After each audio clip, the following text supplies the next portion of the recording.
अक्षय तृतीयाला म्हणे सोन्याची खरेदी करतात. मग सोन्याचा भाव बघितला, अरे बापरे, मग सोने खरेदी तर नाही पण आमरस खाऊन अक्षय तृतीया साजरी करूया. या दिवसाला म्हणे खूप शुभ मानलं जातं. असं म्हणतात या दिवशी, अक्षय तृतीयाच्या दिवशी ज्यावेळेस ज्या गोष्टी आपण घेतो ना त्या वाढतच जातात. पण सोन्याचं आपल्याला काय करायचं आहे, आपण आपल्या आरोग्याकडे लक्ष द्यायचं. त्यामुळे मी यावेळेस ठरवलंय मस्त मस्त हेल्दी रेसिपी बनवायच्या आणि स्वतः पण आणि घरच्यांची पण काळजी घ्यायची आणि हेल्दी रेसिपी करून खाऊ घालायच्या. तर आज आलेलं आहे माझं छानसं 2 पार्सल. एका पार्सलमध्ये मी बोलवलेला आहे छान असा माईक आणि दुसरं पार्सल आहे मस्त अशी ठुशी आहे. आणि दुपारच्या वेळेस मुलांना लागली होती थोडीशी भूक आणि मुलांची फरमाईश होती की आज मस्त असे धपाटे बनव.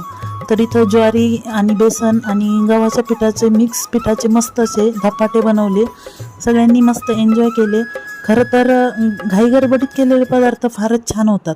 त्यानंतर मस्त असा गवती चहाचा चहा बनवला. तर मला आहे PCODचा त्रास आणि खरं सांगू का, PCODमुळे लाईफ ना खूप चेंज होऊन जाते.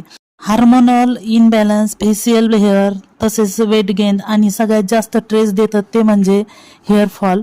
PCODला ना कंट्रोल करण्यासाठी वेळ लागू शकतो, पण एक गोष्ट आपण कंट्रोल करू शकतो तो म्हणजे हेअरफॉल. तर माझे केस सुद्धा फार गळत होते. मग आजीने मला एक होम रेमेडी सांगितलेली आहे जी की 0 बजेटमध्ये आहे. आपण नेहमी केसाला जे तेल लावतो ना, पॅराशूट असेल कोणतंही असेल, त्यामध्ये पानं फुलं टाकायची. मग ते तेल आठवड्यातून 2 वेळेस लावायचं. तर त्याचा फुल डिटेल ब्लॉग मी लवकरच चॅनलवरती अपलोड करणार आहे. त्यामुळे व्हिडिओला लाईक करा आणि चॅनलला सबस्क्राईब करा. बाय.